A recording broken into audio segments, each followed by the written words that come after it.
அக்காலகட்டத்திலும் சரி, இன்றைய காலகட்டத்திலும் சரி, பெண் அடிமைத்தனம் இருந்து கொண்டுதான் இருக்கின்றது. ஆம், அக்காலத்திலே ஔவையார் ஒரு எழுச்சி பெண்ணாக தோன்றி பெண் சமுதாயத்தை சீர்திருத்த முயன்ற போதும் அக்கால சமுதாய கட்டுப்பாட்டை அவரால் மீற முடியவில்லை. தனது எண்ணப்படி தன் கருத்துக்களை சில இடங்களில் வெளியிட முடியவில்லை. பெண்ணுக்கு இழைக்கப்படும் அநீதியைக் கண்டு மனம் கொதித்து தமது கருத்துக்களை வெளியிடுவதற்கு தமது இளமை கோலம் தடையென்று உணர்ந்து விநாயக பெருமானிடம் இறந்து வயோதித வடிவத்தை பெற்றுக் கொண்டார் என இதிகாச புராண வரலாறுகள் கூறுகின்றன.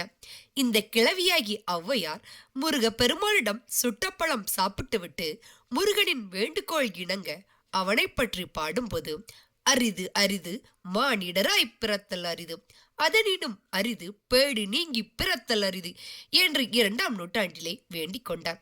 இங்கே பேடு என்றால் என்ன?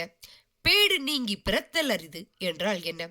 பேடு என்பது பெடை, அதாவது பெண்ணினம். பெண்ணாக பிறக்காது விடுதலை அரியது என்றார்.